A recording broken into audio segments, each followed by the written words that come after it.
आज की इस वीडियो में हम रोटेशनल मोशन रिवाइज करने वाले हैं नीट एस्पिरेंट्स के लिए। मेरा नाम है Tushar Sangwan and I am physics faculty at CVPS integrated star course Meerut.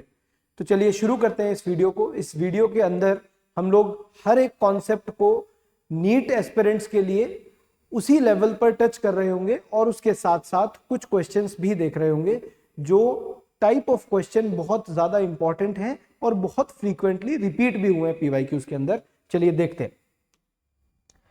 सबसे पहली चीज, जैसे ही टॉपिक स्टार्ट होता है तो आपको एक टर्म पता होना चाहिए which is moment of inertia, जो कि यहां पर लिखा हुआ है और इसके साथ मैंने एक NCERT का चार्ट लगाया है, जिस चार्ट में आप देखेंगे कि आपको ऐसे कितने मोमेंट ऑफ इनर्शिया हैं जो याद रखने हैं और उसके अलावा हम किस तरीके से बाकी मोमेंट ऑफ इनर्शिया इन्हीं से कैलकुलेट कर सकते हैं, ये देख रहे होंगे। तो मोमेंट ऑफ इनर्शिया अगर देखा जाए तो ये हमारे लिए एक क्वांटिटी है दैट रिप्रेजेंट्स मास डिस्ट्रीब्यूशन। मतलब किसी भी जगह पर किसी भी एक्सिस के अबाउट मास किस तरीके से डिस्ट्रीब्यूटेड है वो हमें मोमेंट ऑफ इनर्शिया से पता चलता है। इनमें से कुछ मोमेंट ऑफ इनर्शिया मैं आपके लिए मार्क कर देता हूं जो आपको याद होने चाहिए। जैसे आपको एक रिंग का मोमेंट ऑफ इनर्शिया याद होना चाहिए जो कि होता है कितना, mr², जो आप यहां पर देख सकते हो। इसके साथ साथ आपको नेक्स्ट याद होना चाहिए, ये रिंग वाला भी आपको याद रखने की जरूरत नहीं है, अबाउट डायमीटर, ये हम बताएंगे बाकी कैसे कैलकुलेट कर सकते हैं। आपको रॉड का डायरेक्टली याद होना चाहिए which is ml²/12 about its centre. मतलब अगर ये एक रॉड है तो इस रॉड का जो सेंटर पॉइंट है उससे पास होने वाली जो एक्सिस होगी उसके about moment of inertia ml²/12 होने वाला है। इसके साथ ये आपको याद होना चाहिए कि डिस्क का जो मोमेंट ऑफ इनर्शिया है that is mr²/2। Circular disc diameter के अबाउट, ये अभी जरूरत नहीं है याद रखने की। ये आपको पता होना चाहिए कि होलो सिलेंडर का मोमेंट ऑफ इनर्शिया उतना ही होता है जितना रिंग का होगा और सॉलिड सिलेंडर का मोमेंट ऑफ इनर्शिया उतना ही होता है जितना डिस्क का होगा। तो ये दोनों आपको डायरेक्टली खुद ही याद हो जाएंगे। सॉलिड स्फीयर का जो मोमेंट ऑफ इनर्शिया है दैट इज 2/5 और इसके साथ साथ एक और हम लिख सकते हैं होलो स्फीयर का जो मोमेंट ऑफ इनर्शिया है, अगर होलो स्फीयर है तो दैट इज 2/3 mr²। ये कुछ मोमेंट ऑफ इनर्शिया है जो आपको डायरेक्टली याद होने चाहिए, जो आपको जैसे ही क्वेश्चन में कहीं जरूरत पड़े तो आपको एकदम से पता हो कि कितना मोमेंट ऑफ इनर्शिया इस पर्टिकुलर ऑब्जेक्ट का है। इसके बाद अगर पॉइंट ऑब्जेक्ट्स हैं तो पॉइंट ऑब्जेक्ट के लिए हम क्या करेंगे।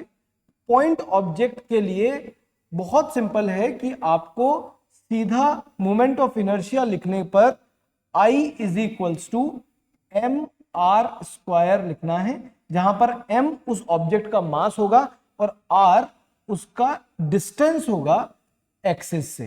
तो डिस्टेंस फ्रॉम एक्सिस, ये हमारा पॉइंट ऑब्जेक्ट के लिए या पॉइंट मास के लिए हो गया।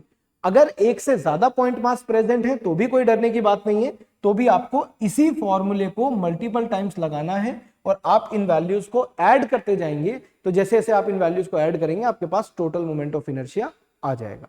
चलिए, इसके बाद जब आप ये सब कुछ याद कर चुके हैं तो हमारे पास नेक्स्ट आता है parallel and perpendicular axis theorem. इसका क्या मतलब है? इसका मतलब यह है कि अगर आपको मान लेते हैं कि कोई एक ऐसी एक्सिस है जिसके अबाउट किसी ऑब्जेक्ट का, ये कोई ऑब्जेक्ट है और आपको इस एक्सिस के अबाउट इस ऑब्जेक्ट का मोमेंट ऑफ इनर्शिया पता है और ये इसके सेंटर ऑफ मास से भी पास हो रहा है, और आप इसके पैरेलल किसी दूसरे एक्सिस के अबाउट जो कि d डिस्टेंस पर है उसके about moment of inertia calculate करना चाहते हैं, तो बहुत सिंपल है। आप सीधा लिख सकते हैं कि I जो होगा that is moment of inertia जो होगा दैट इज ICOM, यानी कि सेंटर ऑफ मास के अबाउट जो मोमेंट ऑफ इनर्शिया है, प्लस मास इनटू जितना डिस्टेंस उनके बीच में है उस डिस्टेंस का स्क्वायर हमें करना है। तो ये हमारा इक्वेशन रहेगा जो पैरेलल एक्सिस थ्योरम को रिप्रेजेंट करता है। एक इसका बहुत छोटा सा एग्जांपल देख लेते हैं। जैसे मान लेते हैं कि मेरे पास ये एक रिंग है और ये रिंग का सेंटर है और सेंटर से आप अभी देख कर आए हैं कि इस सेंटर के अबाउट जो मोमेंट ऑफ इनर्शिया होता है दैट इज mr²। आपने अभी याद किया है पीछे।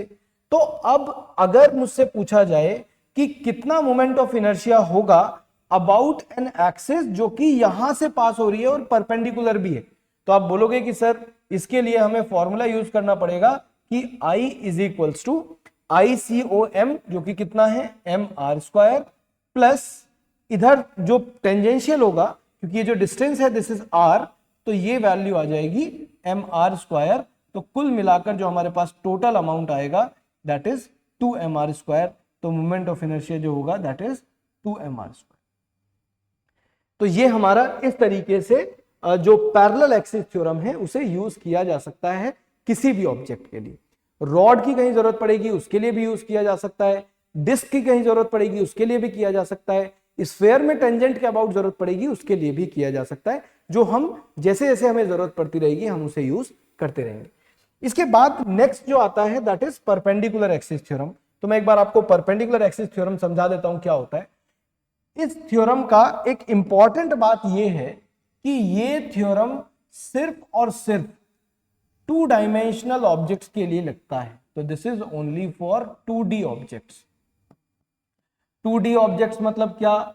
सर रिंग के लिए लग सकता है, हाँ बिल्कुल लग सकता है। डिस्क के लिए लग सकता है, बिल्कुल लग सकता है। स्फेयर के लिए लग सकता है, नहीं लग पाएगा बिकॉज स्फेयर आपका एक 3D ऑब्जेक्ट है।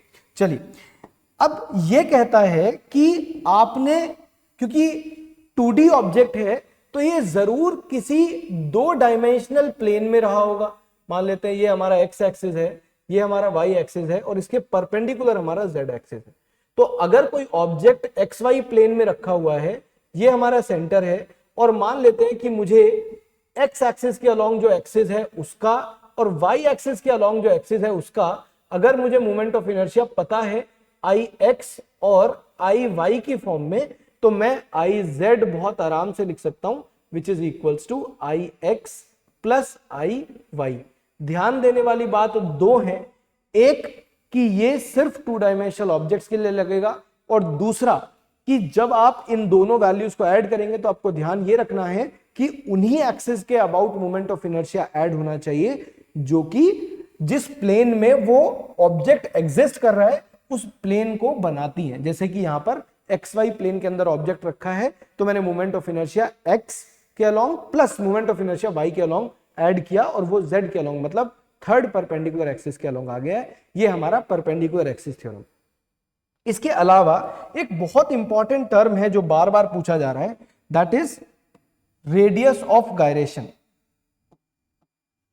रेडियस ऑफ गायरेशन, अब देखते हैं इसका क्या मीनिंग है। तो रेडियस ऑफ गायरेशन का मीनिंग है कि आपका जो मोमेंट ऑफ इनर्शिया फाइनल आ गया, मान लेते हैं कुछ I वैल्यू आया, तो इस मोमेंट ऑफ इनर्शिया को आपको इक्वल लिखना है mk², और ये जो k होगा this is radius of gyration. Simple कि आपने मोमेंट ऑफ इनर्शिया कैलकुलेट किया, मोमेंट ऑफ इनर्शिया आपका फाइनल वैल्यू आ गया है और फाइनल वैल्यू आने के बाद आपने उसे mk² के इक्वल रखा, तो जो k का वैल्यू आएगा that is radius of gyration. चलिए तो ये हमारा पैरेलल और परपेंडिकुलर एक्सिस थ्योरम है। इसके बाद एक क्वेश्चन देखते हैं जो पैरेलल या परपेंडिकुलर एक्सिस थ्योरम पर ही बेस्ड है। एक बार देखते हैं क्या क्वेश्चन है। कहता है कि the radius of gyration of a solid sphere of mass 5 kg about xy is 5 metres, और कह रहा है कि रेडियस ऑफ स्फीयर अगर इतना है तो x का वैल्यू कितना होगा। इसका मतलब इनडायरेक्टली हमसे रेडियस ऑफ स्फीयर ही पूछा गया। अब क्योंकि यहां पर गिवन है कि एक सॉलिड स्फीयर है और हम ये याद करके आ चुके हैं कि सॉलिड स्फीयर का मोमेंट ऑफ इनर्शिया कितना होता है सेंटर के अबाउट, कितना था वो आपको याद है, वो होता है ICOM is equals to 2/5 mr², और Ixy के अबाउट मुझे निकालना है। तो आप लोग मुझे सजेस्ट करोगे कि सर यहां पर पैरेलल एक्सिस थ्योरम लगाना ठीक रहेगा क्योंकि इस एक्सिस के पैरेलल दूसरा एक्सिस है जिसके अबाउट मुझे कैलकुलेट करना है। तो हम अपना इक्वेशन लिखेंगे और इक्वेशन आएगा, बहुत ध्यान से देखना है कि Ixy के अबाउट होगा कितना ICOM के अबाउट प्लस md², d का मतलब इन दोनों के बीच में जितना डिस्टेंस है। चलिए तो ये हो जाएगा Ixy के अबाउट होगा ICOM, तो वो हमें याद है पहले से, which is 2/5 mr² plus md², तो वो भी mr² हो जाएगा। तो सॉल्व होकर हमारे पास जो वैल्यू आएगी दैट इज 7/5 mr² ये हमारा IXY आ गया। अब आप बोलोगे कि सर हमें जो गिवन है that is radius of gyration, तो कोई प्रॉब्लम नहीं है, ये हमारे पास मोमेंट ऑफ इनर्शिया आ चुका है, इसे हम m² के इक्वल रख देते हैं। तो कैसे इक्वल रखेंगे, तो हम यहां पर लिखने वाले हैं, आई थिंक हमें लिखना चाहिए 7/5 mr²। तो 7/5 mr² इज इक्वल्स टू कितना, is equals to mk²। Simple, m से m कैंसिल हो जाएगा, आपका r² आएगा 5k² 7। थोड़ा और सॉल्व करते हैं, k का वैल्यू हमें 5 गिवन है, इसे पुट करते हैं, तो 5 टाइम्स 25/7। इनका अंडर रूट करना पड़ेगा क्योंकि तो r² है, तो जब आप r² को अंडर रूट करोगे तो आपके पास आएगा r इज इक्वल्स टू 5√5/7। अगर मैं दोनों को कंपेयर करता हूं तो ये जो x है इसकी जगह पर वहां पर √5 लिखा हुआ है, मतलब हमारा जो आंसर आने वाला है दैट इज ऑप्शन डी। तो जो रेडियस हमसे पूछा था, रेडियस के अंदर जो x की वैल्यू हमसे पूछी थी वो हमारा √5 आ चुका है। चलिए नेक्स्ट क्वेश्चन देखते हैं। कह रहा है moment of inertia of a thin rod about an axis passing through its mid point.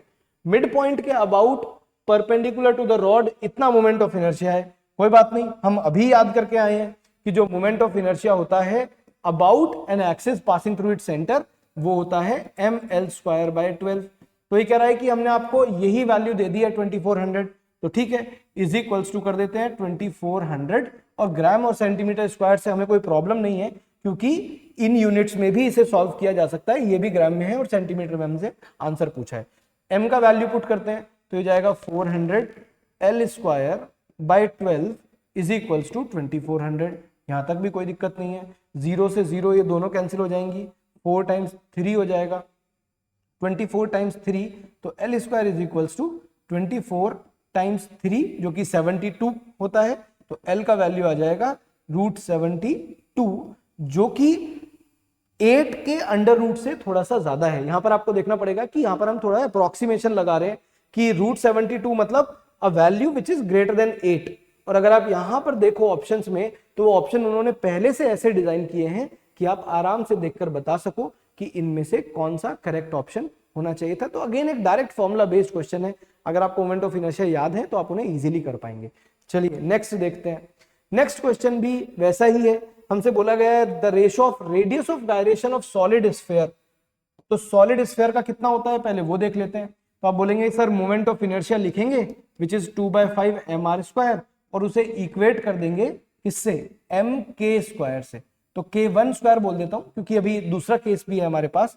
तो मैंने इसे सॉल्व किया तो हमारे पास k1 का वैल्यू आ गया, k1 is equals to m से m कैंसिल हो चुका है और अंडर रूट करेंगे तो √2/5 और r, ये हमारा k1 आ गया।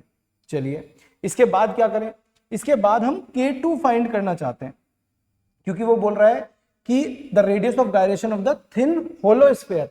तो होलो स्फीयर के लिए क्या करेंगे, होलो स्फीयर के लिए होगा 2/3 mr² is equals to mk2²। m से m कैंसिल हो जाएगा, k2 का वैल्यू आ गया √2/3r। तो ये हमारा k2 आ गया है, ये हमारा k1 आ चुका है और हमें दोनों का रेशो पूछा गया है। अगर आप दोनों को रेशो करते हैं तो कितना आएगा, k1/k2। तो k1/k2 में हमारे पास आ जाएगा k1/k2 is equals to, divide करेंगे तो √3/5। तो ऑप्शन डी जो है ये हमारा बिल्कुल सही होने वाला है। मेरे ख्याल से आपको ये मोमेंट ऑफ इनर्शिया वाला कॉन्सेप्ट समझ में आया होगा। आपको ये भी समझ आया होगा कि आपको बहुत ज्यादा रिगरस इंटीग्रेशन और वो सब करने की जरूरत नहीं है। आप अगर सिंपल इंटीग्रेशन याद रखते हैं और आपको दोनों थ्योरम अच्छे से आती हैं तो आप मोमेंट ऑफ इनर्शिया का क्वेश्चन आराम से टैकल कर सकते हैं। और आप देख सकते हैं 2024-23 लगातार मोमेंट ऑफ इनर्शिया से क्वेश्चन आ रहा है, तो ये प्रैक्टिस करना आपके लिए जरूर बनता है। चलिए नेक्स्ट देखते हैं। नेक्स्ट हमारे पास है इक्वेशन ऑफ मोशन।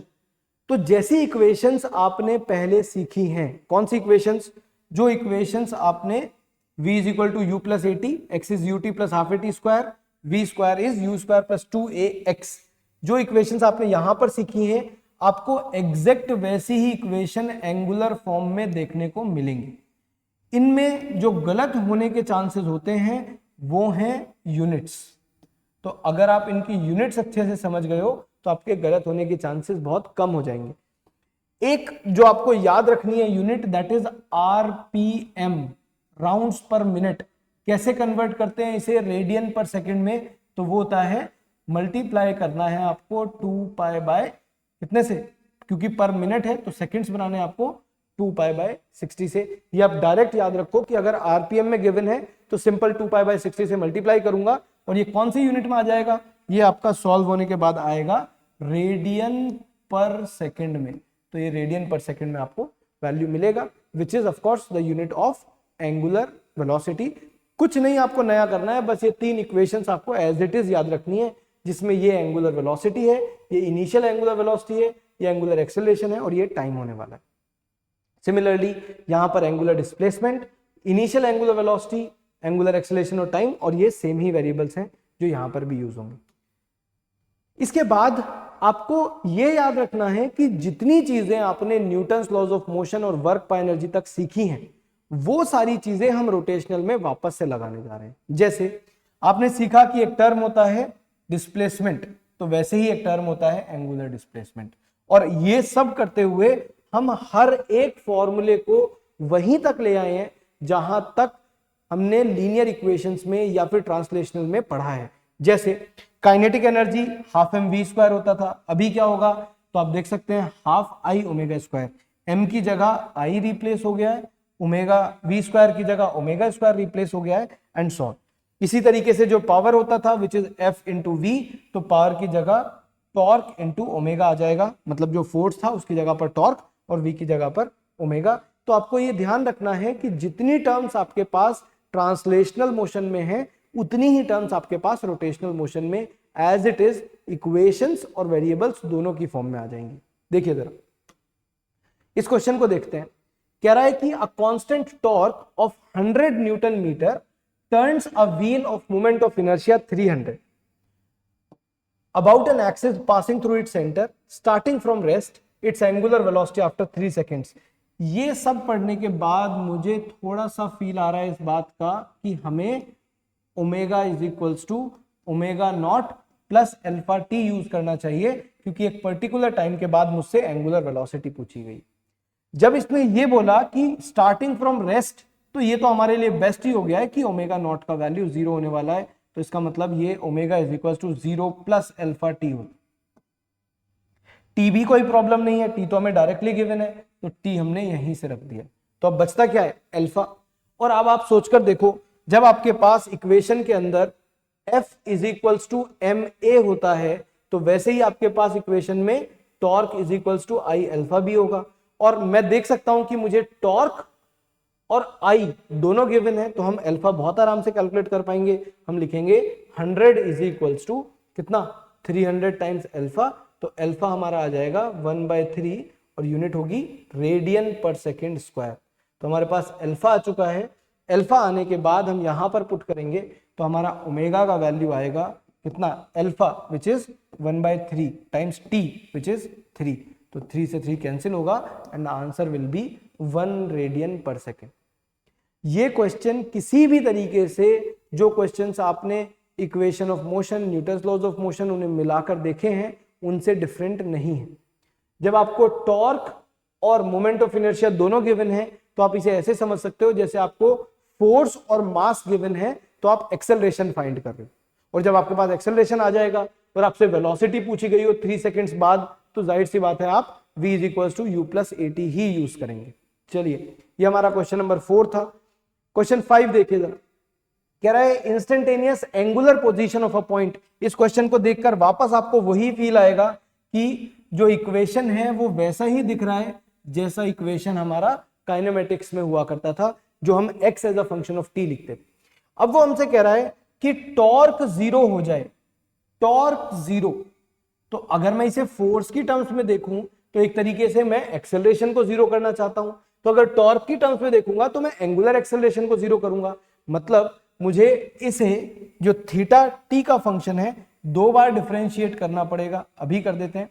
एक बार करेंगे तो हमारे पास आएगा D theta by D T, जिसका वैल्यू कितना है? I think 6t² minus 12t। इसके बाद ये हमारे पास किस चीज का वैल्यू आया है, ये हमारा ओमेगा आ चुका है। इस ओमेगा को आप एक बार और डिफरेंशिएट करोगे तो आप लिखोगे D omega by D T, जो कि कितना है 12t माइनस 12, और यही हमारा अल्फा भी। तो अल्फा का वैल्यू 12t माइनस 12 आया। तो अब आप इस अल्फा को जीरो करना चाहते हैं, अभी कर देते हैं। 12t माइनस 12 को हम जीरो करना चाहते हैं, तो t का वैल्यू आ जाएगा 1 सेकेंड, जो कि हम डायरेक्ट सॉल्व कर रहे होंगे। तो ये हमारा ऑप्शन 1 करेक्ट हो जाएगा, राइट। तो एक बहुत सिंपल सा क्वेश्चन था कि आपको ऐसा सोच लो कि x as a function of t दिया था और a 0 कब हो जाएगा ये पूछा था। तो ऐसे क्वेश्चन तो आपने काइनेमेटिक्स में बहुत बार किए हुए हैं। चलिए ये हमारा क्वेश्चन नंबर 5 है। क्वेश्चन 6 देखते हैं। 6 है कि a solid cylinder of mass 2 kgs and radius 4 centimetres is rotating about its axis at the rate of 3 rpm। अभी मैंने आपको बताया था rpm को कैसे चेंज करते हैं, चलिए काम आ जाएगा। The torque required to stop after 2 pi revolutions. आप देख रहे हैं PYQ में बार बार ये क्वेश्चन रिपीट हो रहा है कि आपको टॉर्क के थ्रू एंगुलर एक्सेलरेशन पूछते हैं या फिर एंगुलर एक्सेलरेशन के थ्रू टॉर्क, और उसके बाद आपसे finally equation of motion use कराते हैं। तो ये एक बहुत अच्छा कॉम्बिनेशन है जिसमें torque is equals to I alpha and equation of motion बार बार यूज किए जा रहे हैं। चलिए देखते हैं यहां पर हम क्या बेस्ट कर सकते हैं। तो मेरे ख्याल से सबसे पहले इसका मोमेंट ऑफ इनर्शिया कैलकुलेट कर लेते हैं। सॉलिड सिलेंडर है, सॉलिड सिलेंडर, तो सॉलिड सिलेंडर के अंदर मास 2 kg और रेडियस 4 सेंटीमीटर। तो आप बोलोगे कि सर आई जो होना चाहिए दैट इज mr² बाय 2। चलिए m कितना है हमारे पास 2, r स्क्वायर कितना है तो 4 टाइम्स 10⁻⁻2 और इसका होल स्क्वायर अपॉन 2, 2 से 2 कैंसिल हो जाएगा। तो i का जो वैल्यू आएगा दैट इज 16 टाइम्स 10⁻⁻4। तो ये i तो हमारे पास आ चुका है, राइट। इसकी यूनिट भी रही होगी kg मीटर स्क्वायर, लेकिन अभी हमारे पास ये न्यूमेरिकल वैल्यू आ चुकी है। इसके बाद हम ये देख सकते हैं कि हमें rotating about its axis at the rate of 3 rpm, इसका मतलब मुझे ओमेगा गिवन है 3 rpm, जो कि मैंने अभी सीखा था कि 3 को 2 पाई बाय 60 से मल्टीप्लाई करूंगा, जो कि हमारा वैल्यू कितना आ जाएगा पाई बाय 10। तो pi by 10 radian per second ये हमारा इनिशियल एंगुलर वेलोसिटी। इसके बाद हमें क्या करना है, हमें उसे स्टॉप करना है, रोकना है। इसका मतलब फाइनल कितना होना चाहिए, तो ये तो ओमेगा नॉट हुआ, और हमें फाइनल जो करना होगा दैट इज 0। कितने कब 0 करना है, 2 पाई रिवॉल्यूशंस के बाद। 2 पाई रिवॉल्यूशंस के बाद, तो अगर एंगल की बात की जाएगी वो हो जाएगा 2 पाई मल्टीप्लाइड बाय 2 पाई।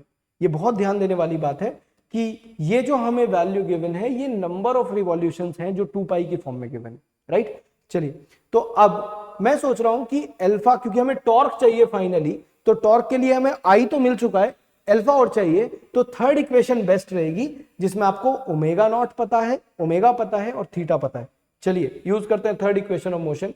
तो थर्ड आ जाएगा omega square is equals to omega naught square plus 2 alpha theta. लिखिए जरा नीचे, ओमेगा कितना 0 is equals to omega naught square pi square by 100, right, क्योंकि इसका स्क्वायर करना पड़ेगा। माइनस क्यों, क्योंकि वो उसे रोक रहा है। 2 अल्फा, अल्फा कितना है हमारा, अल्फा हमें फाइंड करना है। थीटा कितना है 4 पाई स्क्वायर। चलिए पाई स्क्वायर मेरे ख्याल से कॉमन आकर इधर 0 हो जाएगा, तो अल्फा का वैल्यू जो हमारे पास आएगा आई थिंक 4 to the 8, तो 8 अल्फा हम इधर ले जाते हैं इज इक्वल्स टू 1/100, या फिर अल्फा हमारे पास आ गया है 1/800। तो अल्फा का वैल्यू आ चुका है। तो टॉर्क अब कैलकुलेट करना कोई मुश्किल काम नहीं रह गया है। अगर आपके पास मोमेंट ऑफ इनर्शिया है, अगर आपके पास अल्फा है, तो आप टॉर्क के लिए बस दोनों को मल्टीप्लाई कर सकते हैं। दोनों को चलिए मल्टीप्लाई कर लेते हैं। मल्टीप्लीकेशन में हमारे पास जो वैल्यू आएगी that is torque is equals to I alpha is equals to I कितना है 16 times 10⁻⁻4 multiplied by alpha which is 1/800। इसे हम सॉल्व करते हैं तो 8 टाइम्स 2 इज 16 और ये 10⁻⁻6 हो जाएगा। तो 2 टाइम्स 10⁻⁻6 ऑप्शन बी जो है वो हमारा करेक्ट ऑप्शन होने वाला है। इस क्वेश्चन को देखने के बाद ये क्लियर हो गया है कि ये एक टाइप ऑफ क्वेश्चन है जिसकी प्रैक्टिस आपको जरूर से करनी है। चलिए आगे देखते हैं। आगे एक ये टॉपिक है कि velocity of different points of wheel, मतलब जब ये चीज प्योर रोलिंग करते हुए आगे चलेगी तो अलग अलग पॉइंट्स की वेलोसिटी कैसे पता करनी है। ठीक, गिवन दैट कि हम इसमें प्योर रोलिंग की ही बात कर रहे होंगे। आपने देखा है लास्ट ईयर भी वेलोसिटी से ऐसा क्वेश्चन पूछा गया था। हमें ये ध्यान रखना है कि अगर प्योर रोलिंग सिलेबस में नहीं लिखा हुआ है इसका मतलब ये नहीं है कि आपको वो बिल्कुल भी ना आए, आप एटलीस्ट उसे एक बार जरूर देख कर जाएंगे। ठीक है, देखते हैं इस पॉइंट पर अगर हमें वेलोसिटी देखनी है तो सबसे पहले आप ये समझो कि अगर ये आगे की तरफ चल रहा है, जो कि हमें दिख रहा है इस तरीके से चल रहा होगा, तो हर एक पॉइंट पर जितना वेलोसिटी हम यहां पर ड्रॉ कर रहे हैं, लेट्स से मैं v लिखता हूं यहां पर, तो हर एक पॉइंट को आपको ये v या VCOM जो सेंटर ऑफ मास की वेलोसिटी है वो हर एक पॉइंट को देनी। क्या मतलब हुआ सर? मतलब ये हुआ कि अगर मैं आपसे पूछूं कि इस पॉइंट की कितनी वेलोसिटी है तो आप बोलोगे सर VCOM तो जरूर होगी इसके पास। हाँ, कुछ और भी होगा क्या वो हम बाद में बात करेंगे, लेकिन अभी के लिए VCOM आपको बोलना है कि हर एक पॉइंट के पास अवेलेबल। इसके बाद मान लेते हैं अगर इसका रेडियस r है और ये ओमेगा एंगुलर वेलोसिटी से घूम रहा है, तो आपको एडिशनल में जो v आप हर एक पॉइंट पर लगा चुके हो वो अलग है, उसके अलावा आपको एडिशनल में r ओमेगा और लगाना। मतलब कि अगर इस पॉइंट की बात की जाएगी, इस पॉइंट की, तो v तो इसके पास आगे की तरफ है ही, लेकिन r ओमेगा आपको और लगाना है। r ओमेगा किधर? टेंजेंशियल, मतलब कुछ इस तरीके से। तो इस पॉइंट की जो फाइनल वेलोसिटी आई है वो हुई VCOM यहां पर और r ओमेगा यहां पर, और VCOM और r ओमेगा इक्वल होते हैं, ये बात आपको पता है। और कब इक्वल होते हैं? ये प्योर रोलिंग के केस में। आगे बात करते हैं सर नीचे वाले पॉइंट का क्या होगा, सबसे लोवेस्ट पॉइंट का। तो सबसे लोवेस्ट पॉइंट पर आपके पास VCOM तो अभी भी होगा, अभी बताया था मैंने हर एक पॉइंट पर है ये तो। और ये जो r ओमेगा है, क्योंकि ये घूमता हुआ यहां से ऐसे आएगा तो ये r ओमेगा हमारे पास पीछे की तरफ होने वाला है। तो अब आप बोलोगे कि सर ये VCOM हुआ, ये r ओमेगा हुआ, और ये भी VCOM के ही इक्वल है अगर प्योर रोलिंग है तो ये दोनों वैल्यूज इक्वल हो जाएंगी और इसका जो वेलोसिटी आएगा दैट विल बी 0, जो नेट वेलोसिटी आएगा। सर इसका कितना आएगा नेट वेलोसिटी? तो इसके बीच में अगर एंगल थीटा है तो आप दो वेक्टर्स का रिजल्टेंट कैलकुलेट करना जानते हैं, a square plus b square plus 2ab cos theta के अंडर रूट से वो रिजल्टेंट भी कैलकुलेट किया जा सकता है। सर टॉप मोस्ट पॉइंट पर क्या हो रहा होगा? तो टॉप मोस्ट पॉइंट पर अगर आप यहां पर एक VCOM ड्रॉ करते हैं तो आपको इसका जो r ओमेगा है वो भी टेंजेंशियल ड्रॉ करना है, तो वो भी इधर ही होगा। तो टॉप मोस्ट पॉइंट के लिए, मतलब यहां के लिए, we can write VCOM plus r omega which is equals to twice of VCOM।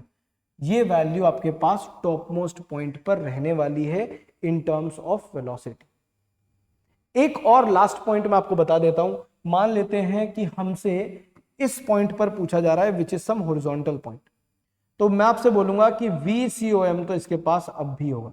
ये हॉरिजॉन्टल पॉइंट है, राइट? मतलब एक ऐसा पॉइंट है जो एग्जैक्ट हॉरिजॉन्टल लेवल पे लाई कर रहा है, मतलब यहां पर। तो VCOM तो इसके पास भी है। VCOM होने के साथ साथ और क्या है इसके पास?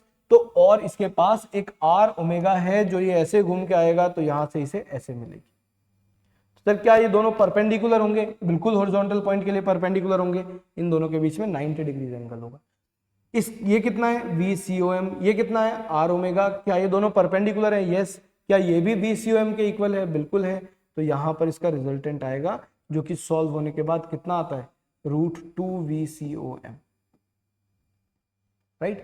तो इस तरीके से आप किसी व्हील के मूवमेंट में, जब प्योर रोलिंग का केस है, तो आप किसी भी पॉइंट की वेलोसिटी बता सकते हैं। कंक्लूजन ये है कि हर एक पॉइंट को सेंटर ऑफ मास की वेलोसिटी तो मिलेगी ही मिलेगी, उसके साथ साथ जो r ओमेगा है वो टेंजेंशियल मिलेगा। ठीक है, चलिए नेक्स्ट देखते हैं। नेक्स्ट हमारे पास ये क्वेश्चन है PYQs का। कहता है कि अ wheel of bullock cart is rolling on a level road. जैसे ये वर्ड यूज हुआ रोलिंग, तो मैं यहीं से क्लियर हो गया है मुझे कि रोलिंग का मतलब है कि ये यहां पर प्योर रोलिंग की बात कर रहे हैं। Is on a level road, its linear speed is v, which of the following option is correct.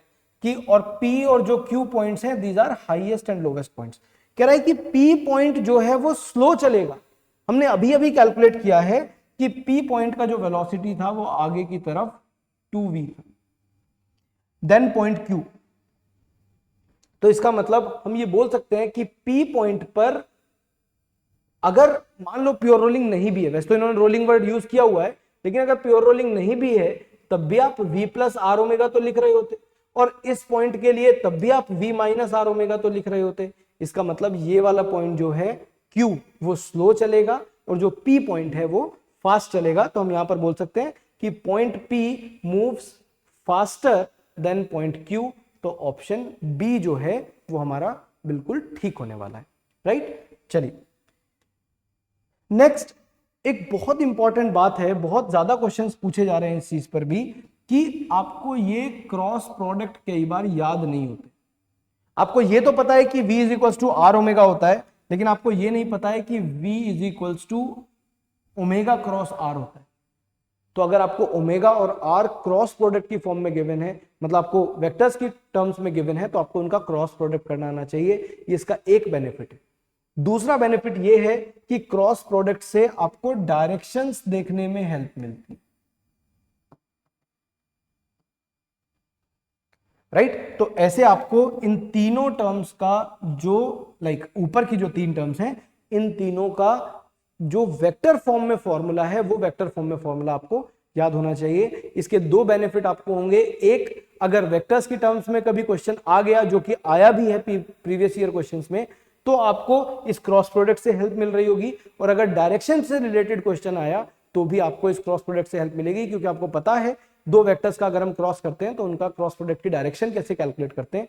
आप फर्स्ट वेक्टर से दूसरे वेक्टर की तरफ राइट हैंड फिंगर्स को टर्न करते हैं, जिससे कि जो थंब है वो आपका डायरेक्शन ऑफ जो भी फाइनल वैल्यू होगा उसे रिप्रेजेंट करता है। चलिए अब टॉर्क के बारे में देख लेते हैं कि टॉर्क कैसे कैलकुलेट किया जाता है।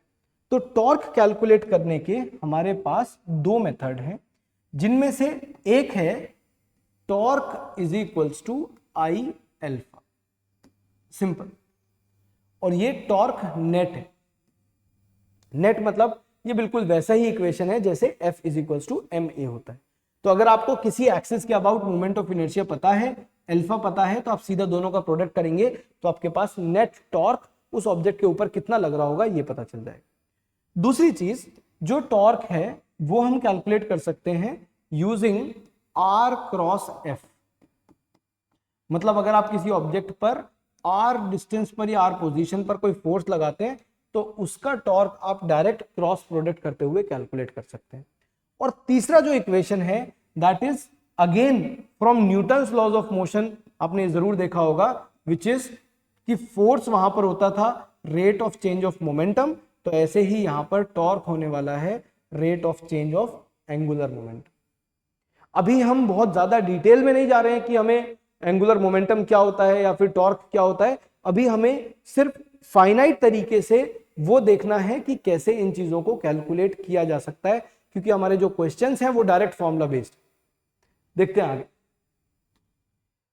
जैसे कि आप इस क्वेश्चन को देखिए, कह रहा है कि if a force acting on a particle having position vector r and torque be the torque of this force about the origin, then हमसे r और t के बारे में, जो कि आपको देख के ऐसा लग रहा होगा ये क्या कॉम्प्लिकेटेड सी बात पूछ ली है, जो बहुत बेसिक बात पूछी। आप सोचो कि अभी हमने देखा था कि जो टॉर्क है वो r क्रॉस f होता है, और आपको पता है कि जब दो वेक्टर्स का इस तरीके से क्रॉस प्रोडक्ट किया जाता है तो उस क्रॉस प्रोडक्ट के अंदर जो टॉर्क है, जो मतलब रिजल्टेंट है, वो दोनों के परपेंडिकुलर आता है। मतलब ये परपेंडिकुलर टू r भी आएगा और परपेंडिकुलर टू f भी आएगा, दोनों के परपेंडिकुलर आएगा। और दोनों के परपेंडिकुलर आने का क्या मतलब है कि क्योंकि यहां पर बीच बीच में डॉट यूज किया हुआ है, राइट। तो डॉट का मतलब हम एक बार लिख लेते हैं कि a डॉट b अगर किसी को करना हो तो a डॉट b होता था a b cos theta, magnitude of a magnitude of b and cos theta. तो हम इसे ऐसे सोच सकते हैं कि अगर दोनों के बीच में एंगल 90 डिग्रीज है, तो अगर थीटा 90 है तो इसका मतलब उनका डॉट प्रोडक्ट 0 है, बिकॉज ये 0 हो जाएगा। तो यहां पर क्योंकि टॉर्क और आर ये दोनों परपेंडिकुलर है और टॉर्क और एफ ये भी परपेंडिकुलर है, तो आई थिंक इनका डॉट प्रोडक्ट 0 होना चाहिए, जो कि आप यहां पर देख सकते हैं कि टॉर्क और आर का डॉट प्रोडक्ट 0 और टॉर्क और एफ का डॉट प्रोडक्ट 0, तो ये हमारा करेक्ट आंसर होगा। ये क्वेश्चन कहीं से भी शुरू में देखने में नहीं लगेगा कि ये डायरेक्शन का क्वेश्चन है, आपको यहां पर सिर्फ सिंपल क्रॉस प्रोडक्ट यूज करना था और ये पता करना था कि जो टॉर्क है वो आर और एफ दोनों के परपेंडिकुलर है और दोनों के परपेंडिकुलर होने से जो डॉट प्रोडक्ट है वो 0 हो जाता है, राइट। ये हमारा क्वेश्चन नंबर 8 था। नेक्स्ट देखते हैं क्वेश्चन नंबर 9। ये हमारा एक PYQ है, कहता है कि a uniform rod of length 200 centimetres and mass 500 grams is balanced. उन्होंने इस पॉइंट पर इसे बैलेंस कर दिया, राइट। अब जो उसका टोटल लेंथ है दैट इज 200 सेंटीमीटर्स, इसका मतलब जो उसका वेट लगेगा वो कितने पर लगेगा, वो लगेगा 100 सेंटीमीटर्स पर। मतलब यहां कहीं ऐसे नीचे की तरफ ये 500 ग्राम्स वेट लग रहा होगा क्योंकि ये सेंटर पे लगता है। नाउ दे आर सेइंग कि find the value of small am such that the rod is in equilibrium. इस रॉड को हम इक्विलिब्रियम में रखना चाहते हैं, तो आपको स्मॉल एम का वैल्यू हम क्या करेंगे, हम इस पॉइंट के अबाउट टॉर्क कैलकुलेट करने की कोशिश करेंगे। तो इस पॉइंट के अबाउट कौन कौन टॉर्क लगाएगा, एक तो 2 kg लगाएगा जो कि इस तरफ है, एक 500 ग्राम्स लगाएगा जो कि इस तरफ है, और एक स्मॉल एम लगाएगा जो कि इस तरफ। टॉर्क में हमें क्या करना होता है, जो सेम डायरेक्शन के टॉर्क हैं उन्हें एक बार लिखेंगे जिसमें फोर्स मल्टीप्लाइड बाय जो भी परपेंडिकुलर डिस्टेंस है वो आएगा, और जो दूसरी डायरेक्शन के टॉर्क हैं उन्हें एक साइड लिखेंगे और दोनों को बैलेंस कर देंगे because we want this rod to be in equilibrium. तो इस पॉइंट के लिए जो 2 kg है उसने mg यानी कि 20 न्यूटन फोर्स लगाया होगा नीचे की तरफ, और उसका जो डिस्टेंस बनेगा बिकॉज ये 20 सेंटीमीटर्स पर इधर से है और ये 40 सेंटीमीटर्स पर है, तो ये जो डिस्टेंस बनेगा दैट इज 20 सेंटीमीटर्स। तो मैं लिख रहा हूं कि जो टॉर्क हमारे पास 2 kg की वजह से है, टॉर्क ड्यू टू 2 kg, वो हमारा बन रहा है 20 जो कि फोर्स है और परपेंडिकुलर डिस्टेंस जो कि 20 सेंटीमीटर्स होने वाला है। तो अभी मैं सेंटीमीटर्स में ही लिख देता हूं, कोई प्रॉब्लम नहीं है बिकॉज फाइनली सारा जो डिस्टेंस है वो कैंसिल ही होगा, तो उसमें हमें कोई दिक्कत नहीं आएगी। नेक्स्ट मुझे 500 ग्राम्स के लिए लिखना है, तो हम लिखेंगे टॉर्क फॉर 500 ग्राम्स, राइट। तो 500 ग्राम्स के लिए जो टॉर्क आएगा, क्योंकि पहले ग्राम्स को आपको कन्वर्ट करना पड़ेगा किसमें, किलोग्राम्स में, तो आप लिखेंगे 500 मल्टीप्लाइड बाय 10⁻⁻3, तो ये तो kg हो गया, मल्टीप्लाइड बाय ग्रेविटी ये फोर्स हो गया, और मल्टीप्लाइड बाय डिस्टेंस, क्योंकि ये 40 सेंटीमीटर्स पर है और जो सेंटर है वो 100 पर है, तो बीच में जो गैप बचेगा दैट इज 60 सेंटीमीटर्स। तो ये हमारा टॉर्क आएगा। इसे थोड़ा सॉल्व कर लेते हैं, आई थिंक कुछ पावर्स कैंसिल हो सकती हैं यहाँ से, और इसके बाद जो हमारे पास बचेगा दैट इज अराउंड 300, राइट। चलिए अब थर्ड देखते हैं, टॉर्क ड्यू टू एम। तो torque due to m is equals to, I think जो फोर्स लगेगा दैट इज mg, और जो डिस्टेंस आएगा क्योंकि ये पॉइंट 40 पर है और ये 160 पर है, तो बीच में जो गैप आएगा दैट इज 120, तो मल्टीप्लाइड बाय 120, राइट। मुझे पता है कि ये जो 2 kg है, ये 2 kg इस तरफ टॉर्क लगाएगा, इस तरफ मतलब ऐसे घूम रहा होगा, राइट। ऐसे जैसे ही घूमेगा तो ये टॉर्क अपने आप कौन सी डायरेक्शन आएगी, इसके अबाउट। अगर क्लॉक ऐसे बना होता, ये 12 होता, ये 1 होता, ये 2 होता, 3 होता, तो इस डायरेक्शन को हम बोलते हैं एंटी क्लॉकवाइज, तो इसे हम बोलेंगे कि ये एक एंटी क्लॉकवाइज डायरेक्शन का टॉर्क।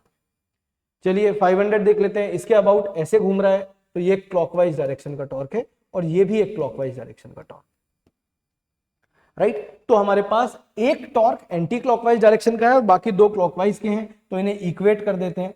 हम लिखेंगे यहां पर, देखो जरा ध्यान से, हम लिखेंगे 400 इज इक्वल्स टू कितना, 300 प्लस कितना, 120 mg, और g भी यहां पर ग्रेविटी है, तो ये 10 होने वाला है। आई थिंक 400 माइनस 300 करेंगे तो ये कितना आ जाएगा हमारे पास, ये हमारे पास आ जाएगा 100, तो इसकी कैलकुलेशन आएंगी 100 इज इक्वल्स टू 1200 m। 00 कैसे, इधर ये ग्रेविटी में 10 आ गया होगा, तो ये 0 से 0 कैंसिल हो जाएगा, and m is coming out to be 1/2 12 kgs। तो हमारा जो आंसर आने वाला है that is option A. Option A हमारा करेक्ट हो। तो ये टॉर्क बैलेंस करने वाला क्वेश्चन था जिसमें आपने क्लॉकवाइज और एंटी क्लॉकवाइज दोनों तरफ की टॉर्क लिखी और उन्हें इक्वेट कर दिया। नेक्स्ट देखते हैं angular momentum and it's conservation. बहुत इंपॉर्टेंट टॉपिक है, बहुत फ्रीक्वेंट क्वेश्चंस हैं इस पर भी। देखिए जरा, एंगुलर मोमेंटम कैलकुलेट करने के जो तरीके हैं उनमें फर्स्ट मेथड आता है कि आप सीधा आई ओमेगा लिख लो, एल से उसे रिप्रेजेंट करते हैं तो आप लिख सकते हो L is equals to I omega. Last slide मैंने बहुत इंपॉर्टेंट रखी हुई है, उनमें कुछ पॉइंट्स लिखे हैं और उन पॉइंट के अंदर इसके बारे में एक खास बात है, तो आप लास्ट स्लाइड को जरूर देखिएगा जब मैं अभी कराऊंगा। तो जो एंगुलर मोमेंटम कैलकुलेट करने का तरीका है वो एक तो आई ओमेगा है, ये बिल्कुल वैसा ही है। कहां से आया होगा ये आया है हमारा P is equals to m v से, जिसमें लीनियर मोमेंटम होता था P और वेलोसिटी होता था V। तो P is equals to m v जो फॉर्मूला था वहीं से हमारा L is equals to I omega आया है, जिसमें मास की जगह पर मोमेंट ऑफ इनर्शिया और वेलोसिटी की जगह पर ओमेगा आ गया। दूसरा क्या तरीका है? दूसरा तरीका हमारे पास एंगुलर मोमेंटम का है R क्रॉस P, यानी कि जो हमारे पास लीनियर है उसका क्रॉस प्रोडक्ट करेंगे पोजीशन के साथ तो भी हमारा एंगुलर मोमेंटम आ जाएगा। And obviously it is a vector quantity. सिर्फ ये दो तरीके हैं जिनसे एंगुलर मोमेंटम कैलकुलेट किया जाता है। आपको यही वाला तरीका याद रखना है क्योंकि इस तरीके में एक फायदा ये है कि आपको डायरेक्शन पता रहेगी R क्रॉस P से, और दूसरा आपको ये भी पता रहेगा कि अगर वेक्टर फॉर्म में गिवन है तो मुझे क्रॉस प्रोडक्ट किसका करना है और किसके साथ करना है। ये हम तब यूज करेंगे जब कोई एक रिजिड ऑब्जेक्ट किसी एक फिक्स्ड एंगुलर वेलोसिटी से घूम रहा होगा, तो भी हम आगे देखेंगे कि इन दोनों का कैसा एप्लीकेशन हमारे सामने आने वाला है। एक चीज और, अभी हमें कंजर्वेशन के बारे में बात करनी है। आप याद करिए जरा कि पहले भी हमने कहीं ना कहीं मोमेंटम कंजर्वेशन की बात सुनी है, और वो मोमेंटम कंजर्वेशन की बात ये थी कि अगर एफ नेट एक्सटर्नल जीरो हो जाता था तो हम बोलते थे कि dp बाई dt जीरो हो जाएगा, और dp बाई dt जीरो होने का मतलब p कंजर्व हो जाता था या p कांस्टेंट हो जाता, राइट? मतलब मोमेंटम इनिशियल और मोमेंटम फाइनल सेम हो जाता। और ये चीज अब यहां पर भी एप्लीकेबल रहेगी। कैसे? कि अगर मैं ये लिखता हूं कि मेरे पास टॉर्क का इक्वेशन है, torque is equals to dl by dt, right? बिल्कुल वैसे ही जैसे फोर्स वाला इक्वेशन है, और ये टॉर्क नेट है।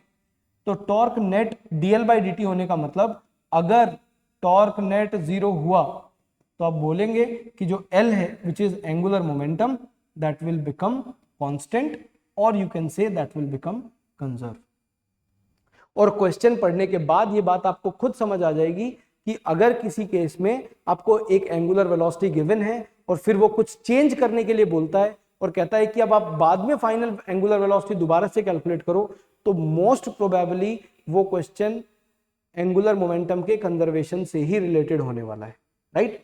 चलिए देखिए जरा, ये क्वेश्चन है हमारे पास, कह रहा है कि एक thin circular ring of mass capital M and radius R is rotating about its axis with constant angular velocity omega. Two objects each of mass m are attached gently to the opposite ends. The ring now rotates.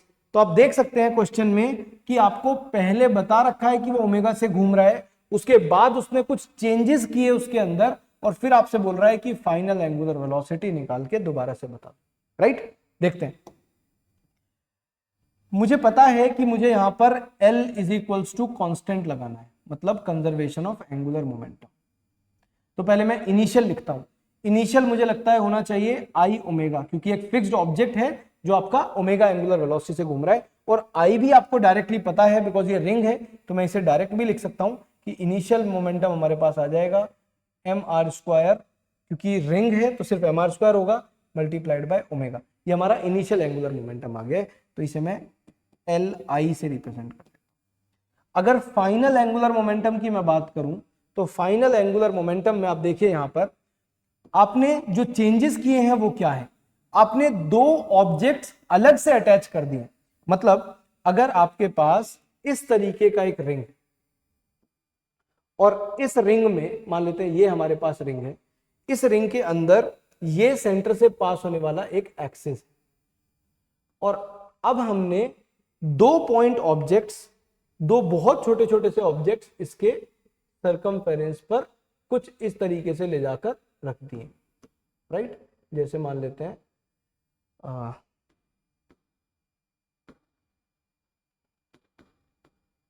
एक second अभी रख देते हैं यहाँ पर, एक point object मैंने यहाँ रख दिया है स्मॉल m मास, और एक पॉइंट ऑब्जेक्ट मैंने यहाँ रख दिया है और ये हमने कुछ ये सेंटर से पास।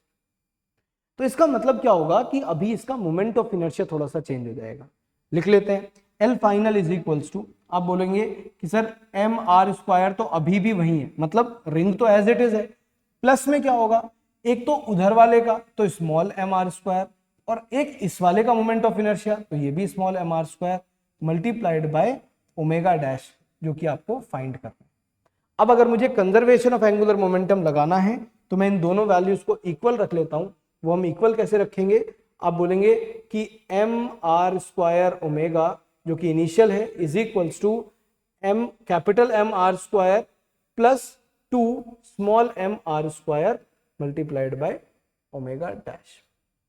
ठीक है, यहां से आर स्क्वायर कॉमन आके कैंसिल हो सकता है, तो हमारे पास ओमेगा डैश बचेगा m omega divided by capital m plus twice of small m. ये हमारा फाइनल एंगुलर वेलोसिटी का आंसर आ चुका है, राइट। तो हमारा जो आंसर आएगा आउट ऑफ दीज ऑप्शंस, वो आंसर हमारा ऑप्शन सी होना चाहिए, क्योंकि हमने कंजर्वेशन ऑफ एंगुलर मोमेंटम में इनिशियल और फाइनल दोनों को इक्वेट कर दिया है। चलिए आगे देखते हैं। ये देखिए कह रहा है कि एक मास m है which is moving with constant velocity along a line parallel to x axis. अभी देख लेते हैं, तो ये हमारे पास इस तरीके का एक कोऑर्डिनेट सिस्टम है और एक ऑब्जेक्ट ऐसे मूव कर रहा है, right, along a line parallel to x axis. ठीक है, कहता है कि इसका एंगुलर मोमेंटम ओरिजिन के रेस्पेक्ट में क्या होगा ये आपको बताना। चलिए मान लेते हैं कभी ना कभी ये पार्टिकल यहां पर भी पहुंचा होगा, किसी जगह पर तो पहुंचा ही होगा, और ये मान लेते हैं कि ये हमारा आर वेक्टर होने वाला है, और इधर जाएगा तो ये हमारा वेलोसिटी वेक्टर तो है ही, मास से मल्टीप्लाई कर दूंगा तो ये हमारा मोमेंटम वेक्टर, राइट। अब मुझे क्या कैलकुलेट करना है, एंगुलर मोमेंटम। एंगुलर मोमेंटम क्या होता है, या तो आई ओमेगा या आर क्रॉस पी। तो मैं लिखता हूं यहां पर L is equals to r cross p. जब वैल्यू वाइज लिखना होता है तो हम लिख सकते हैं L का जो मैग्नीट्यूड होगा दैट इज आर वेक्टर का मैग्नीट्यूड P वेक्टर का magnitude multiplied by sine theta. A cross B का यही फॉर्मूला है, A cross B is AB sine theta, right. तो मैं लिखूंगा इसे P multiplied by R sine theta. अब आप ध्यान से देखना जरा क्या होने वाला है। थीटा क्या है यहां पर, angle between R and P। अगर मैं इसे यहां से थोड़ा सा आगे बढ़ा दूं कुछ इस तरह से, तो हम इस थीटा की बात कर रहे हैं, तो यहां पर देखा जाए तो हम इस थीटा की बात कर रहे हैं। अगर मैं इसे ज्वाइन कर देता हूं इस जगह से कुछ ऐसे, मान लेते हैं हम इसे यहां से कुछ ऐसे ज्वाइन कर देते हैं, तो ज्वाइन करने के बाद ये वाला जो वैल्यू बनेगा ये R है, तो ये R cos थीटा और ये R sin थीटा। अब आप सोचकर देखिए कि R sin थीटा ये वर्टिकल हाइट आ, वो कह रहा है कि कांस्टेंट वेलोसिटी से मैं चल रहा हूं, तो कांस्टेंट वेलोसिटी का मतलब मोमेंटम तो अब फिक्स हो गया, और R sin थीटा जो है ये भी फिक्स हो गया, तो इसका मतलब आपका एंगुलर मोमेंटम है वो भी कांस्टेंट रहने वाला है, राइट। तो आप ये ध्यान रखो कि आपको दोनों में से कौन सा फॉर्मूला यूज करना है और वो किस तरीके से ज्यादा यूजफुल रह सकता है। ये हमारा क्वेश्चन नंबर 11 था। क्वेश्चन 12 की बात करते हैं।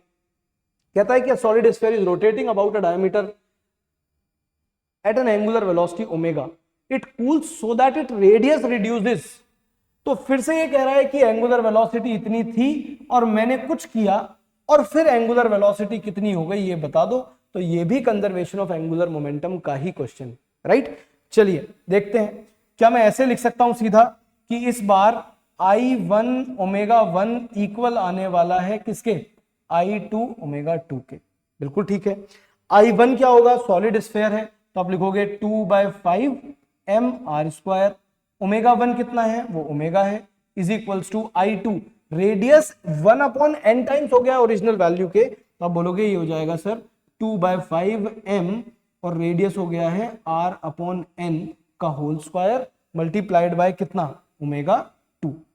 इसे अगर थोड़ा कैंसिल किया जाए तो आई थिंक ये वैल्यूज कैंसिल यहाँ से हो सकती हैं, 2/5m, तो 2/5m कैंसिल हो जाएगा, आर स्क्वायर से आर स्क्वायर भी कैंसिल हो जाएगा, और सॉल्व होने के बाद हमारे पास जो ओमेगा 2 का वैल्यू आएगा दैट इज कितना आएगा, ओमेगा 2 हमारे पास आएगा omega multiplied by n square. ये हमारा फाइनल आंसर आने वाला है। तो ओमेगा 2 का वैल्यू एन स्क्वायर को हम इधर भेज सकते हैं और एन स्क्वायर को इधर मल्टीप्लाई करेंगे तो n square multiplied by omega, ये हमारा ऑप्शन 4 करेक्ट हो जाएगा क्वेश्चन नंबर 12 के अंदर। इसके बाद जो नेक्स्ट टॉपिक है that is motion on an inclined plane. बहुत ध्यान से देखना, इसके अंदर आपको सबसे पहले ये आइडेंटिफाई करना है कि क्या दो केसेस हैं बेसिकली। केस 1 देखते हैं पहले। केस 1 हमारे लिए है कि प्योर रोलिंग है या नहीं, मतलब रोलिंग वाली कंडीशन है या फिर रोलिंग वाली कंडीशन नहीं है, जिसे हम स्लाइड करना बोलते हैं या स्लाइडिंग बोलते हैं। ठीक है, अगर कंप्लीटली स्लाइड कर रहा है तो उस केस में आप डायरेक्ट इक्वेशन ऑफ मोशन लगा सकते हैं। सर इक्वेशन ऑफ मोशन मतलब एक्सेलरेशन जी साइन थीटा, जैसे अगर ये एंगल थीटा है तो फिर इधर हम एक्सेलरेशन लिख सकते हैं ना सेंटर से कुछ इस तरह से, तो फिर आप डायरेक्ट वो वैल्यूज लिख सकते हो जैसे जी साइन थीटा या फिर जो भी एक्सेलरेशन आपको यूज करना है।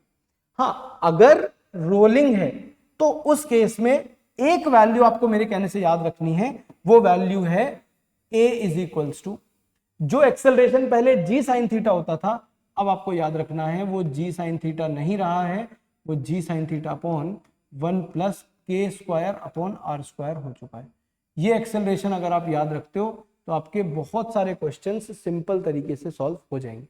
जैसे अगर कोई मुझसे पूछे कि सर ये स्फेयर जब नीचे आएगा, नीचे मतलब ये कभी यहां भी तो पहुंचेगा, तो जब ये स्फेयर यहां पर पहुंचेगा तो इसका कितना वेलोसिटी हो चुका होगा, तो मैं बोलूंगा कि आप इक्वेशन ऑफ मोशन यूज करो, मान लेते हैं v is equal to u plus a t use करो, लेकिन इसमें एक ही जगह पर क्या यूज करना है वो आपको यहां से लाना पड़ेगा। आपको ये एक्सेलरेशन याद रखना है कि कितने एक्सेलरेशन से कोई चीज स्लाइड होते हुए नीचे आएगी और रोल होते हुए नीचे आएगी, और रोलिंग वाले केस में इस एक्सेलरेशन को आप कहीं भी यूज कर सकते हैं इक्वेशन ऑफ मोशन के अंदर, वो इक्वेशन ऑफ मोशन जो आपने काइनेमेटिक्स के अंदर देखी थी, राइट।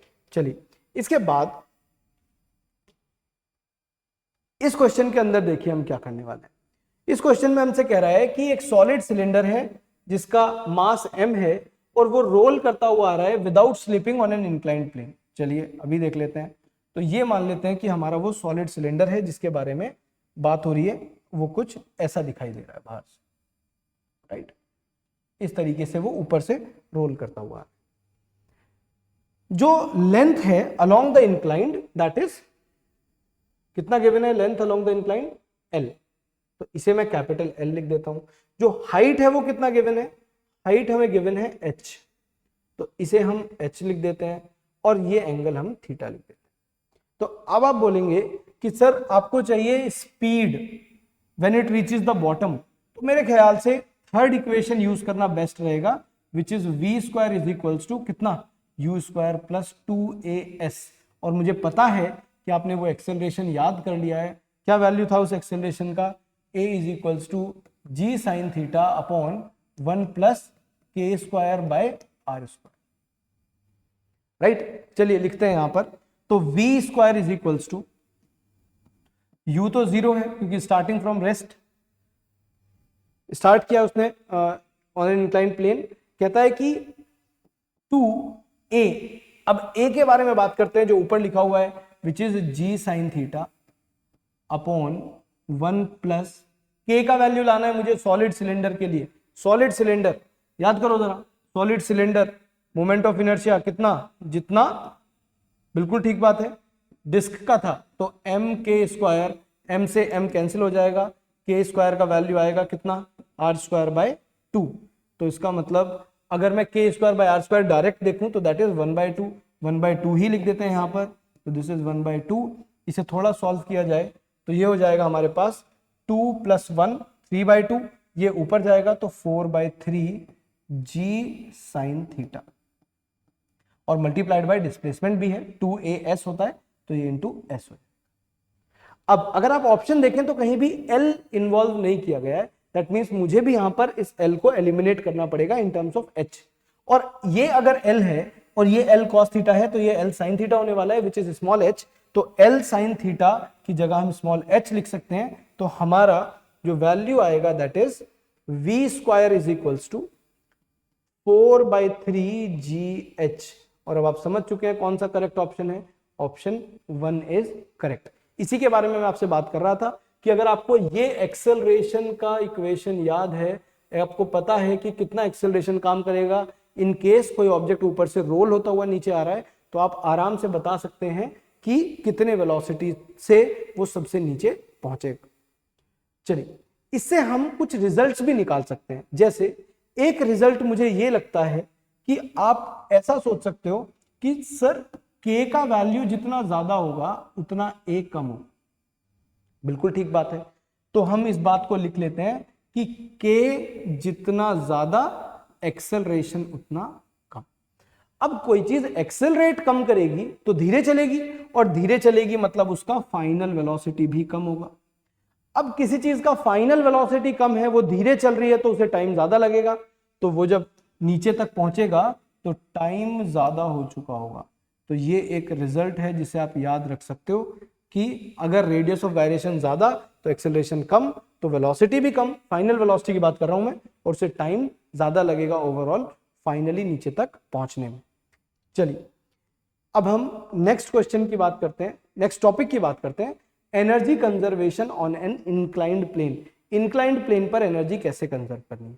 तो उस केस में आप एक तो काइनेटिक एनर्जी ध्यान रखेंगे कि अब आपके पास काइनेटिक एनर्जी में सिर्फ काइनेटिक एनर्जी एक नहीं होगी, अब दो काइनेटिक एनर्जी होंगी, एक ट्रांसलेशनल और एक रोटेशनल।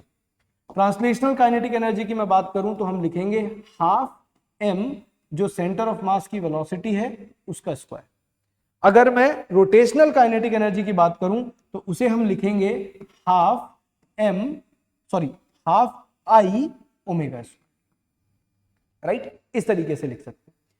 अब दो चीज हैं, एक तो ये कि अगर प्योर रोलिंग है तो v को r ओमेगा लिखा जा सकता है, या फिर ओमेगा को v/r लिखा जा सकता है, राइट, एक तो ये हो जाएगा। और ये जो i है which is moment of inertia, इसे भी हम कुछ लिख सकते हैं जो कि कितना होगा mk²। चलिए पुट करते हैं इन वैल्यूज को, मतलब फाइनली मुझे एक फॉर्मूला चाहिए बस, हाफ m VCOM² प्लस यहां पर आएगा हाफ i की जगह आएगा mk² और ओमेगा की जगह आएगा v²/r², और ये VCOM ही है, राइट। चलिए कॉमन ले लेते हैं अब यहां से कुछ, कॉमन क्या आएगा, कॉमन आ जाएगा हमारे पास हाफ m VCOM² और बचेगा 1 + k²/r²। तो आप यहां पर भी ये याद रख सकते हो कि जो काइनेटिक एनर्जी अब आपके पास है वो थोड़ी सी बदल चुकी है, वो पहले जैसा फॉर्मूला नहीं है, that is half m v² times 1 + k²/r²। ये आपके पास टोटल काइनेटिक एनर्जी।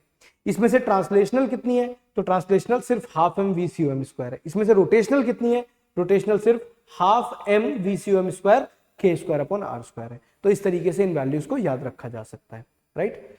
इसके अलावा आपको अगर यहां से नीचे तक जाना है और कोई ऐसी वैल्यूज ही कैलकुलेट करनी है, तो आप पोटेंशियल एनर्जी जो कि mgh के अकॉर्डिंग लगेगी, यहां पर ग्रेविटेशनल पोटेंशियल एनर्जी की बात कर रहा हूं मैं, तो पोटेंशियल एनर्जी जो mgh के अकॉर्डिंग लगेगी यहां पर, तो आप सीधा बोल सकते हैं कि सर मैं यहां से लेकर और यहां तक एनर्जी कंजर्वेशन लगाने वाला हूं। लेकिन एनर्जी कंजर्वेशन में हमें ध्यान रखना पड़ेगा कि पोटेंशियल एनर्जी तो mgh ही लिखी जाए, लेकिन kinetic energy half m VCOM² plus half i ओमेगा² या फिर half m VCOM² times 1 + k²/r²।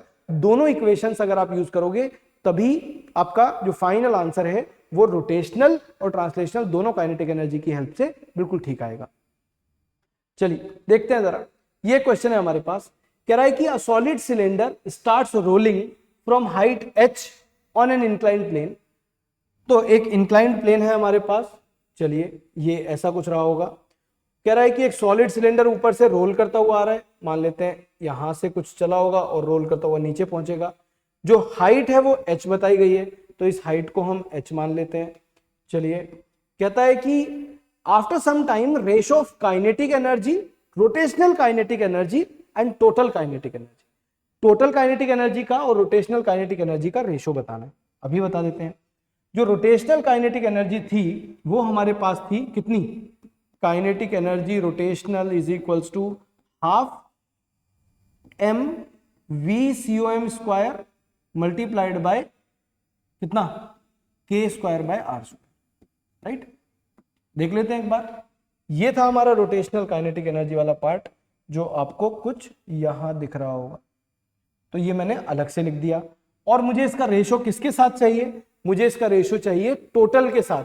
तो टोटल कितना है, टोटल होगा दोनों का सम, तो वो तो हमें डायरेक्ट ही याद है। कैसे, तो काइनेटिक एनर्जी जो टोटल है that is half m v square times 1 plus k square by r square. तो अब मुझे इन दोनों का रेशो कैलकुलेट करना है। देखते हैं कैसे कैलकुलेट होगा। क्या सॉलिड सिलेंडर का मैं k कैलकुलेट करके ला सकता हूं कहीं से, क्योंकि अगर k स्क्वायर कैलकुलेट हो गया तो बहुत इजी हो जाएगा। तो k कैलकुलेट करने के लिए हमें पता है कि सॉलिड सिलेंडर वैसे ही बिहेव करता है जैसे एक डिस्क बिहेव करती है। तो आप लिखेंगे m r स्क्वायर बाय 2 कितना आएगा, तो आप लिखेंगे m r square by 2 solid cylinder is equals to m k square.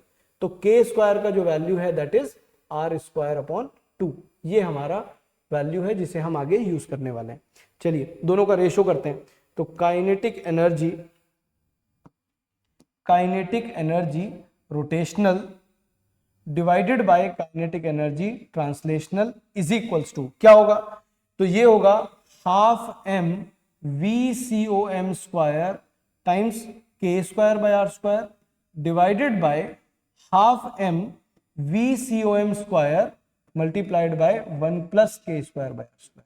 ठीक है, अभी लिखते हैं नीचे इज इक्वल्स टू, ये सब तो कैंसिल हो गया, k square upon r square कितना 1 upon 2 divided by 1 plus 1 upon 2। इसे थोड़ा सॉल्व करेंगे तो ये आएगा 1 अपॉन 2 और नीचे आएगा 3 अपॉन 2। तो 1 अपॉन 2 डिवाइडेड बाय 3 अपॉन 2 जो कि हो जाएगा कितना 1 अपॉन 3। तो ये हमारा फाइनल आंसर है विच इज ऑप्शन बी। तो आपको सिर्फ काइनेटिक एनर्जी को दो फॉर्म में याद रखना है, बाकी सारा एनर्जी कंजर्वेशन वैसे ही लगेगा जैसे पहले लग रहा था। आगे देखते हैं। ये एक और हमारा क्वेश्चन है बहुत ही बेहतरीन सा। कहता है कि if a sphere rolling on an inclined plane with velocity v without slipping, तो वर्टिकल हाइट कितनी होगी। तो अगर वो v वेलोसिटी से रोल करता हुआ नीचे पहुंचा है तो आपको वर्टिकल हाइट बतानी है। अगेन ये हमारा एक एनर्जी कंजर्वेशन का क्वेश्चन है। इनिशियली कितना एनर्जी है मेरे पास, तो आप बोलोगे इनिशियल एनर्जी सर यहां पर प्रेजेंट होगा mgh। फाइनली कितना एनर्जी होगा, तो सर फाइनल एनर्जी हमारे पास होगा हाफ m v स्क्वायर, अभी बताया है टोटल, क्योंकि अब पोटेंशियल तो जीरो हो चुका है। तो आप बोलोगे सर टोटल काइनेटिक एनर्जी जो मेरे पास होगा वो होगा half m v square times 1 plus k square by r square. तो अब हम इसे यूज कर लेते हैं, डायरेक्ट दोनों को बराबर करते हैं क्योंकि एनर्जी कंजर्वेशन का यही मीनिंग है। चलिए लिखिए जरा, mgh इज इक्वल्स टू कितना हाफ m v जो कि v ही है यहां पर टाइम्स 1 प्लस कौन सा ऑब्जेक्ट है, स्फेयर नहीं गिवन है तो कौन होगा, सॉलिड स्फेयर। ये बात ध्यान रखनी है, सॉलिड स्फेयर होगा। तो सॉलिड स्फेयर के लिए मैं लिखूंगा 1 plus k square by r square. तो पहले अलग से ले आते हैं वैल्यू, कितना 2/5 mr square is equals to mk square. m से m कैंसिल हो जाएगा, k square is 2r square by 5। तो हम यहां पर लिखेंगे k square by r square के लिए 2/5। ऑल राइट, आगे देखते हैं क्या होने वाला है। ये हो जाएगा हमारे पास 5 + 2 7/5 और 2 से मल्टीप्लाई करेंगे तो 10, m से m कैंसिल हो चुका है। तो हमारे पास VCOM आ जाएगा, VCOM स्क्वायर आ जाएगा 10GH/7। आई थिंक हम किसी ना किसी ऑप्शन पर पहुंच चुके हैं। बिल्कुल, h का वैल्यू फाइंड करना है तो 7/10 V² अपॉन G, ये हमारे पास सेकेंड ऑप्शन करेक्ट आने वाला है। तो फिर से आप देख सकते हैं कि हम वही एनर्जी कंजर्वेशन के फॉर्मूले एज इट इज वैसे ही यूज कर रहे हैं जैसे हमने वर्क बाय एनर्जी वाले केसेस में किया था। अब ये वो लास्ट कुछ पॉइंट्स टू पॉन्डर है जो आपको ध्यान से सुनने हैं। इन पॉइंट्स में कुछ ऐसी बात लिखी हुई है जो आपको याद रखनी है। जैसे पहला पॉइंट है कि जो सेंटर ऑफ ग्रेविटी होता है of a body coincides with centre of mass. Centre of gravity और सेंटर ऑफ मास सिर्फ तभी सेम होते हैं जब gravitational field does not vary on part of the body to the other. मतलब आपके पास जो ऑब्जेक्ट है वो इतना बड़ा होना चाहिए कि उसके ऊपर ग्रेविटेशनल फील्ड वेरी ना करे। अलग अलग पॉइंट्स पर अगर ग्रेविटेशनल फील्ड अलग अलग होगी तो सेंटर ऑफ मास और सेंटर ऑफ ग्रेविटी अलग अलग होंगे, और अगर पूरे ऑब्जेक्ट के ऊपर ग्रेविटेशनल फील्ड सेम है या ग्रेविटेशनल फोर्स सेम है तो उस केस में सेंटर ऑफ मास और सेंटर ऑफ ग्रेविटी एक ही जगह पर रहने वाले हैं। तो ये हमारा पहला पॉइंट है। दूसरा है जिसमें आपको फर्स्ट लाइन जो है ये सबसे ज्यादा जरूरी है और यही आपको याद भी रखनी है कि angular momentum and angular velocity are not necessarily parallel vectors. Not इसका मतलब है कि L is equals to I omega जब आप लिखते हो तो आपको ये खुद से नहीं सोच लेना है कि L और ओमेगा दोनों पैरेलल वेक्टर्स ही होने वाले हैं। There can be some cases जहां पर ये दोनों पैरेलल नहीं होंगे, और वो कौन से केसेस हैं जिनमें एक्सिस ऑफ रोटेशन बार बार घूमता रहता है, उन केसेस में एक्सिस ऑफ रोटेशन चेंज होता रहता है, उन केसेस में एंगुलर मोमेंटम और एंगुलर वेलोसिटी एक दूसरे के पैरेलल वेक्टर्स नहीं होते हैं। कह रहा है कि however for the simpler situations discussed in this chapter when rotation is about a fixed axis which is an axis of symmetry तो relation I omega holds good. लेकिन अगर ऐसा नहीं है, अगर ये फिक्स्ड एक्सिस आपके पास नहीं है तो उस केस में ये वाली जो चीज है ये एप्लीकेबल नहीं होगी, मतलब पैरेलल वेक्टर्स हमेशा नहीं रहेंगे। Third and the last point, the vector और cross product of two vectors A and B is a vector written as A cross B. आपको पता है दो वेक्टर्स को हम ए क्रॉस बी की फॉर्म में लिखते हैं। The magnitude of this vector is A B sine theta. सही बात है, और यहां पर थीटा क्या था, angle between both the vectors, और उसका डायरेक्शन है that is given by right hand screw rule. तो ये सिर्फ इसलिए लिखा हुआ है क्योंकि इस चैप्टर के अंदर बहुत सारे ऐसे फॉर्मूले हैं जिन फॉर्मूले के अंदर क्रॉस प्रोडक्ट यूज होता है। तो ये थी आज के हमारा रोटेशनल मोशन का रिवीजन। आई होप आपको ये बात समझ में आई होंगी। आप ये सोचकर देखिए कि रोटेशनल मोशन पूरा का पूरा चैप्टर कुछ कॉन्सेप्ट ऐसे हैं जिनके ऊपर बेस है और उन्हीं कॉन्सेप्ट से आप सारे क्वेश्चंस सॉल्व कर सकते हो।